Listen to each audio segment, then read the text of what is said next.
Hello students, welcome to my YouTube channel geography गुरु।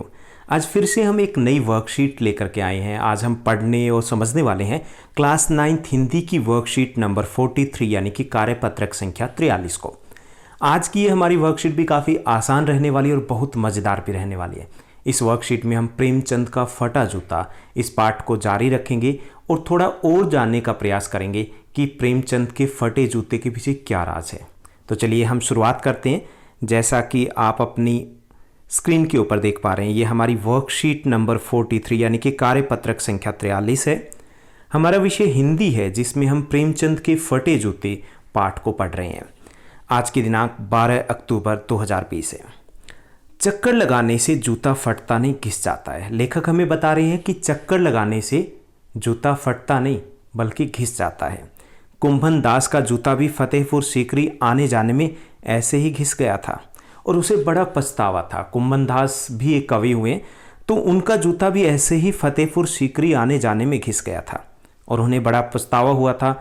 उसने कहा है, उन्होंने लिखा है कुंभन दास ने, आवत जावत पन्हैया घिस गई। यहाँ पन्हैया है जूता, बिसर गयो हरि नाम, कि आने जाने में सारे जूते घिस गए और ऊपर वाले का नाम भी भूल गए, यानी आने जाने में ही पूरी जिंदगी है वो निकल गई।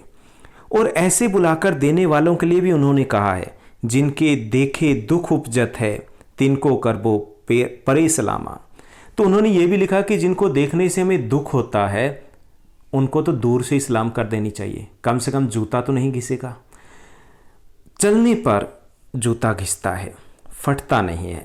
तुम्हारा जूता कैसे फट गया? मुझे लगता है यहाँ पे लेखक फिर प्रेमचंद के जूते के पीछे पड़े हुए हैं और उनसे फिर पूछ रहे हैं कि चलने से तो नहीं फटा है, क्योंकि चलने से तो जूता घिसता है। अब मुझे बताओ कि आपका जूता कैसे फट गया? तो मुझे लगता है तुम किसी सख्त चीज़ को ठोकर मारते रहे हो। अब लेखक अपनी तरफ से उत्तर दे रहे हैं कि मुझे ऐसा लग रहा है कि आपने किसी सख्त चीज़ है उसको ठोकर मारी होगी, लगातार ठोकर मारी होगी, तभी आपका जूता फट गया होगा। कोई चीज़ जो परत दर परत सदियों से जम गई है उसे शायद तुमने ठोकर मार मार कर अपना जूता फाड़ लिया। यहाँ पर परत दर परत सदियों से जम गई, यहाँ पर बात दूसरे तरीके से कही जा रही है। यहाँ पे बात हो रही है सामाजिक बुराइयों की, क्योंकि प्रेमचंद पूरी उम्र भर जो भी लिखते रहे उसमें सामाजिक बुराइयां हैं, उन पर चोट करते रहे। कुछ सामाजिक बुराइयां हैं, आज भी है, जैसे महिलाओं को आज भी बराबरी का दर्जा प्राप्त नहीं है। कन्या भ्रूण हत्या है, वो आज भी जारी है। जात पात है, कम हो गया लेकिन आज भी जारी है। धर्म और जात के आधार पर समाज को आज भी बांटा जाता है। लड़कियों की शिक्षा देने में आज भी समाज पीछे। तो ऐसी काफ़ी सारी बुराइयां जो अब देख रहे हैं उससे पहले और भी ज़्यादा हुआ करती थी। तो यहाँ पर बात की जा रही है कि पूरी उम्र भर प्रेमचंद उन सामाजिक बुराइयों पर चोट करते रहे और यहाँ पर उन्हीं चोट की बात की जा रही है कि आप पूरी उम्र भर ठोकर मारते रहे, शायद वही जूता आपका फट गया। कोई टीला जो रास्ते पे खड़ा हो गया था उस पर तुमने अपना जूता आजमाया, तुम समझौता नहीं कर सके।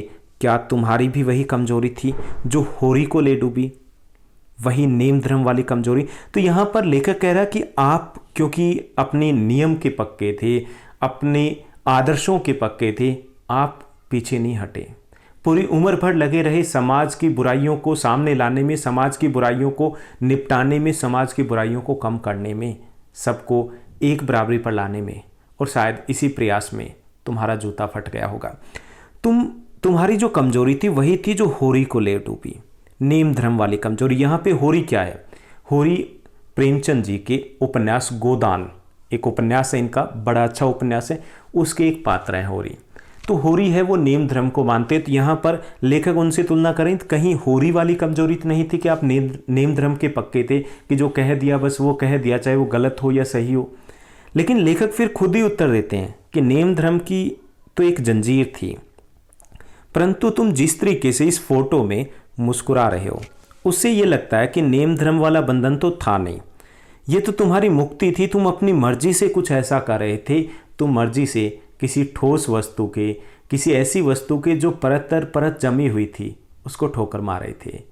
प्रेमचंद इसी तरीके से पूरी जिंदगी भर लगे रहे थे, उन समाज की बुराइयों पर कटाक्ष करते हुए, व्यंग कसते हुए, उनको सबके सामने लाते हुए।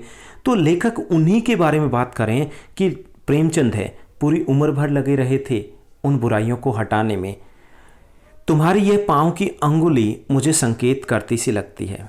और साथ ही साथ जो पाँव की एक उंगली दिखाई दे रही है ना, फटा जूता हुआ है, तो लेखक कहता है कि ये उंगली है वो संकेत कर रही है। और ये संकेत कहाँ करती है कि जिसे तुम घृणित समझते हो, जिसे तुम अच्छा नहीं समझते, जिसे तुम पसंद नहीं करते, उसकी तरफ हम आमतौर पे हाथ की नहीं बल्कि पाँव की उंगली से इशारा करते हैं। और तुम भी ऐसा ही करते थे।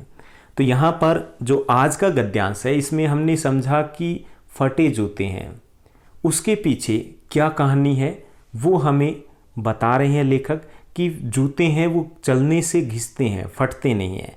साथ ही साथ यहाँ पर अलंकारों का प्रयोग किया गया है और अलंकारों के प्रयोग के द्वारा हमें बताया गया है कि प्रेमचंद किस तरीके से समाज की बुराइयों पर चोट करते रहे थे, किस तरीके से पूरा जीवन लगा दिया था उन्होंने। और साथ साथ उन्होंने बताया कि जो पैर की उंगली थी वो प्रतीक थी कि वो घृणा की तरफ वो उंगली करते थे, जो पसंद नहीं था, जो समाज में बुराइयां थी उनकी तरफ वो इशारा किया करते थे। तो ये थी हमारी आज की वर्कशीट। अब हम प्रश्नोत्तर की तरफ बढ़ते हैं। बड़े आसान से कुछ क्वेश्चन दिए गए हैं आज की वर्कशीट में। पहला जो क्वेश्चन है कि फतेहपुर सीकरी आने जाने में किसका जूता घिस गया था?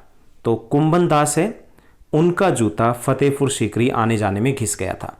दूसरा जो प्रश्न है कि किस चीज़ पर जूते से ठोकर मारने के कारण प्रेमचंद का जूता फट गया था? तो किसी सख्त जो चीज़ है, सख्त चीज़ के टीले हैं, उस पर ठोकर मारने के कारण प्रेमचंद का जूता फट गया था।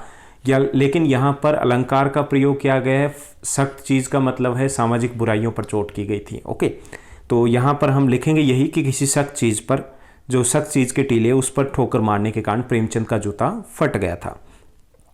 तीसरा जो प्रश्न है कि वह कौन सी चीज़ें थीं जो सदियों से परत दर परत जमकर समाज में टीले के रूप में निर्मित हो गए थे, टीले बन गए थे, पहाड़ बन गए थे, बहुत बड़ी बुराइयां बन गई थी। तो वो थी जैसे सामाजिक कुरीतियाँ। सामाजिक कुरीतियों में उस वक्त की अगर हम बात करें तो जैसे उस वक्त कन्या हत्या भी थी, बाल विवाह, विधवा पुनर्विवाह की अनुमति नहीं थी, तो इस प्रकार की बुराइयां थी। साथ ही साथ जाति प्रथा, दिखावा इत्यादि, ये जो बुराइयां हैं जो समाज में परत दर परत जमकर टीले के रूप में निर्मित हो गई हैं। उसके बाद चौथा जो प्रश्न है कि क्या आपको आज भी समाज में कुछ बुराइयां दिखाई देती हैं? कुछ बुराइयों के बारे में बताइए। तो हाँ, आज भी समाज में काफ़ी सारी बुराइयां व्याप्त हैं। जैसे स्त्री अभी भी समानता के लिए संघर्ष कर रही है, दिखावे की प्रवृत्ति अभी भी है, जात पात के आधार पर समाज का बंटवारा अभी भी होता है। तो ये बुराइयां जो आज भी है। पांचवा, लेखक के अनुसार प्रेमचंद किसकी तरफ पैर की अंगुली से इशारा करते थे? तो लेखक के अनुसार जो चीज़ घृणित हो अर्थात पसंद ना हो उसकी तरफ प्रेमचंद पैर की अंगुली से इशारा करते थे। तो ये थी हमारी आज की बेहद आसान सी वर्कशीट जिसको हमने पढ़ा और समझा। उम्मीद करता हूँ आपकी पढ़ाई बहुत अच्छे तरीके से चल रही होगी। ऐसे ही पढ़ते रहिए, साथ ही साथ इस चैनल को लाइक, शेयर और सब्सक्राइब भी कीजिएगा। Thank you, bye bye, have a nice day.